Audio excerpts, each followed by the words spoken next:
আসসালামু আলাইকুম। এই বাইকটা আমাদের এখানে সার্ভিসে আসে। সার্ভিসে আইসা আমরা এই গাড়ির হচ্ছে যে জটিলতা প্রবলেমগুলো পাই, এটার হচ্ছে ম্যাক্সিমাম যে প্রবলেম, এই যে দেখেন তেলের সেন্সরটা, এটা রিডিং ঠিকঠাকভাবে দেখায় না, তো তেলের সেন্সরের প্রবলেম আছে। আর এই বাইকটার হচ্ছে টার্মিনা অটোটা কিন্তু এটা এই বাইকটার নয়, মানে নেকেড, মানে লেটেস্ট মডেল দিয়েছে। তারপরে এই যে দেখেন এখানে এগুলো কিন্তু সবই খোলা ছিল, এগুলো হেড সিলিন্ডার গ্লাস কভার সব খুলছিল। এই যে দেখেন এখানে কিন্তু এই নাটটা থাকে না, এটা কিন্তু পালসার গাড়ির ট্যাবলেট খাবারের রাবার লাগানো। তো তারপরে আপনাদেরকে ক্যাম লকারের দাগটা আমরা দেখানোর চেষ্টা করতেছি। এই তো দেখেন এখানে কিন্তু ক্যাম লকারে কিন্তু দাগ আছে।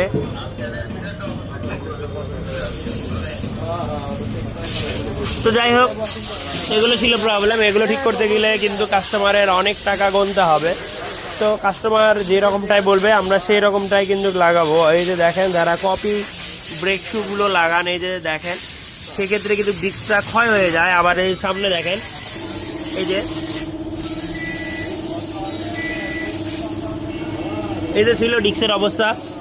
আবার এই যে সাইডে দেখেন, আর এই যে দেখেন ব্রেক শুগুলো একদম কপি, মাস্টার কপি। তো বিষয়টা হচ্ছে অনেক কাস্টমার এগুলো বোঝে না যে কোনটা মাস্টার কপি কোনটা অরিজিনাল, শুধু দেখে হচ্ছে টাকা কম। তো আপনি যখন একটা স্পেয়ার পার্টস লাগাবেন সেটার দাম শুনলেই কাস্টমারের হয়তো চোখ কপালে উঠে যায়, আবার কপি মাল লাগায়, বলে যে ভাই সেদিনই লাগাইলাম। তো এই তো ছিল এই গাড়িটার আপডেট আপনাদেরকে জানানোর।